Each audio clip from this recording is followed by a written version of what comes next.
When again, Songs of a True White Brother.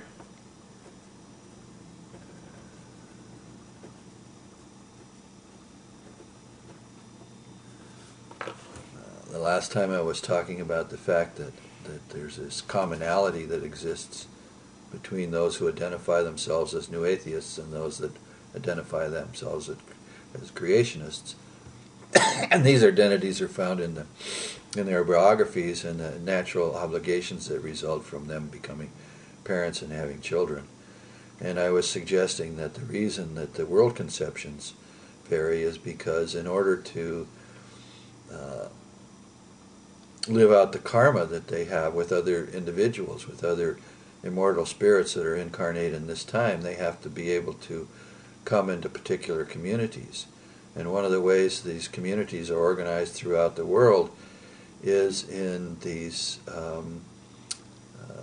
world conceptions. A world conception then becomes a kind of fire of a sort that has some meaning, and individuals are drawn into these communities of shared meaning.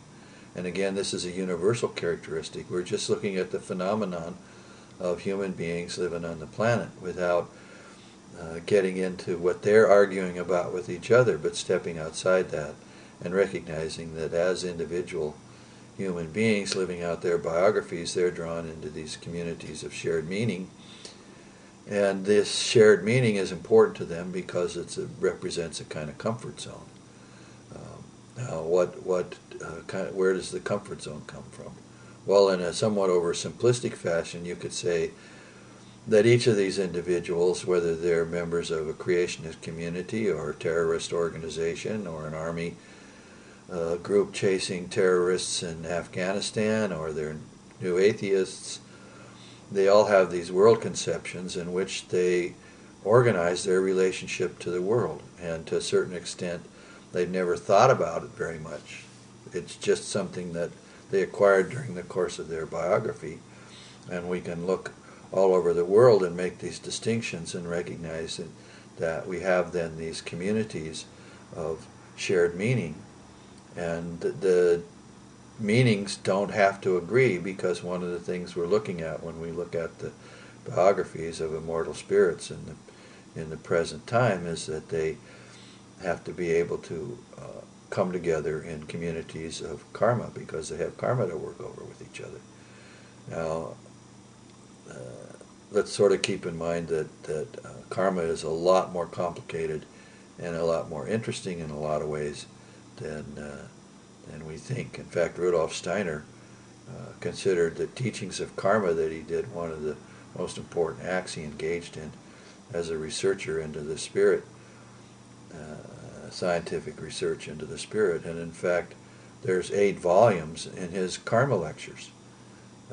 It's probably the single most set of lectures in which he worked to try and build a unity, because there's so many realities that impinge on what I am describing as shared communities of meaning, which people are drawn into in order to act out their biographies. They need these shared meanings in order to be drawn to each other, and so they do. And then they have their biographies with each other. The fact that the world is so full of conflict, we talked about that a little earlier, about antipathies and sympathies.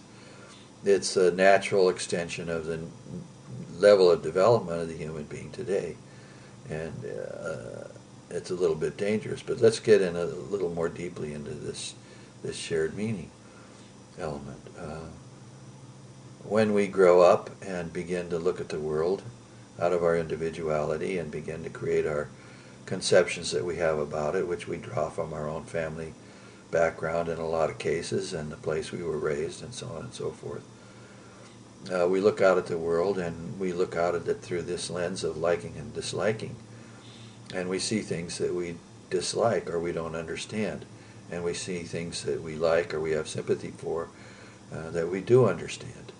And out of this sort of most immediate level of our feeling life, we move through our biography, we make choices in accord with what's innate in us in the sense of these likes and dislikes. and then we're drawn into these communities. Now, for example, one can look back at the history of things in the United States of America. At a certain point in time, groups came into existence among what are thought of as fundamentalist and evangelical Christians. And of course, that's simply a shared community of meaning. But one of the things that lived in this particular community of shared meaning was a perception of the world as flawed, because it contained all these things that we didn't like. Out of our own intuitions of what the right thing to do is, we looked out in the world and we found all kinds of people that weren't doing the right thing. So you have antagonism towards gays, you have antagonisms toward women's liberation, you have antagonisms toward increasing violence in film on television, you have antagonisms toward what the advertising industry has done, driven by greed, where it links a great deal of what goes on in the way they try to snag us into buying their product to our sexual impulses. One observer of these kinds of things in the novel The Dispossessed by Ursula Le Guin has a character there describe a lot of the design nature of our objects, cars, furniture, and so forth, as embodying a woman. He reacts to these objects in this novel, and he sees the woman in the shape and form. He sees the curves and nature of a woman, which is very attractive to a man, in the shapes and form of the object. And of course, the people in the advertising industry make a science of the psychology of desire and go out and hook us. So anyway, if you grow up in America at a certain period of time, you react out of your antipathies and your dislikes toward these cultural changes. And you naturally seek out a shared community of meaning in which you want to resist this. You don't want to be part of it. And so we have arise what has been called by the people in the fundamentalist and evangelical part of these shared communities of meaning, cultural wars. And that's the way they see the world. They identify the world through their conceptual life as containing these cultural wars, and they want to resist it. They don't want to raise their children in communities where there's this over-sexualized thing in advertising and film and television. And they don't know what to do about it. They strive very hard. It's a very interesting thing when you think about it, how hard they strive to create a world free of something that other people find more acceptable. But the fact is that every human being, every immortal human being on this planet is loved by the divine mystery, and there's something that we can understand when we more greatly appreciate that these elements exist in our shared existence, these shared communities of meaning into which we're drawn. And as scientists of the spirit, we can step outside this and begin to think about it more carefully.